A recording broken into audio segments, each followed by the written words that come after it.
Hey, Hey, I just want to take a moment to express how incredibly happy I am in my job. tell me about it, Mburu. It's truly a blessing to wake up every morning and be excited about going to work. As in, I feel fulfilled, challenged, and appreciated in my job, which is something not everyone gets to experience. That's true. The work environment is fantastic, filled with supportive colleagues who are not just co-workers but also friends. Ephan, I can't believe how complicated these tax deductions have become. The high cost of living, coupled with the limited tax deduction, is hitting us hard. How are you managing? Mburu, I tell you, I've been going over my taxes and this year has been brutal. The tax deduction just don't seem to cut it anymore.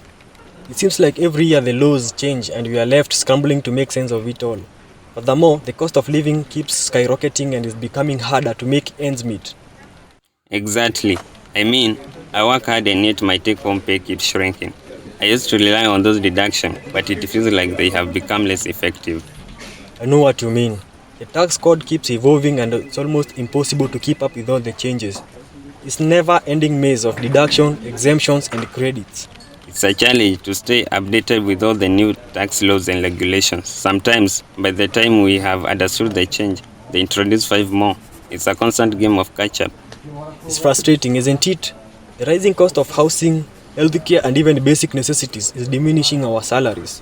And even with the tax deductions being insufficient, it's becoming even more challenging to manage our personal finances. That's precisely my point. I thought the government was supposed to help us, but it feels like we are being squeezed at every turn.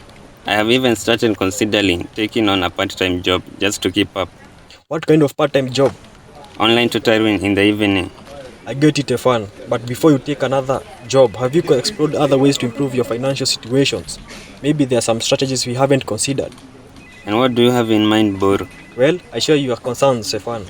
We dedicate so much of our lives to public service, yet it feels like we are constantly struggling. I wish there were more supportive systems in place to help us ease the burden. Absolutely. We deserve better.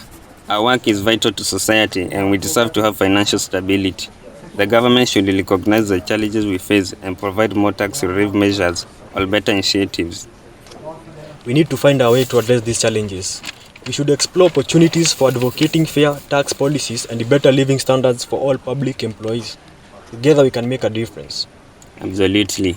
Mburu, let's research and join forces with other public employees who share our concerns. By raising awareness and working towards positive change, we can fight for our financial well-being and well-being of our colleagues. Certainly, we can join forces with the labor unions and we demand pay rises to meet the increase in the cost of living and ensure workers receive a fair share of productivity gains, as well as measures to promote collective bargaining as the best way to achieve fair pay and a sustainable economy. The government should also help us understand this 2023 finance bill, which include new taxes and duties aimed to increase their revenue from tax collected.